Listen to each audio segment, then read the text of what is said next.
For a company that has not been to China recently or not participated in such a mega event, I think it's astounding platform. You see in the exhibition area a big variety of goods and services being exhibited from around the world.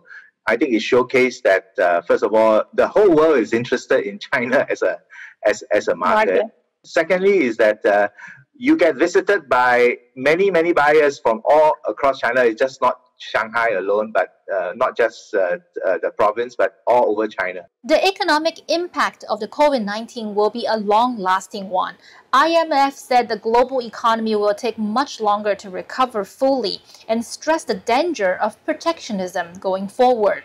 What role do you see CIIE play to improve global trade in this difficult time? I think CIIE is going to be even more important, not just to showcase the Chinese domestic market and attraction of it, but also to showcase to the world that, you know, China leads the world in opening borders, and we want to be very much part of it. And I think many other countries, I think, want to be also part of it, because many countries like Singapore are like Singapore. They wish for open borders, open market, because that's how we survive and that's how we develop. China, being the first country to experience lockdown, is now the first one to open up its economy.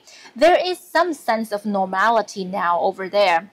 What do you think the prospect of the Chinese economy will be going forward, and the bilateral trade ties between Singapore and China? China is a major trade and investment partner, not just for Singapore, but for many countries in the region.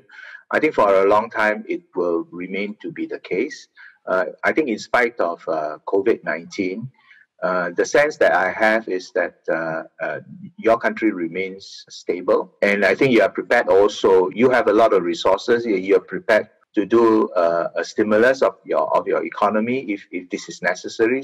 The other thing that, you know, China has done very well is that you have digitalized many of your companies. So I see all these enormous opportunities, not doom and gloom. You know, for the current period, yes, it's a bit more difficult. But over the longer term, in medium to longer term, I think we're going to be back in business. And I think China is going to be a lot more relevant.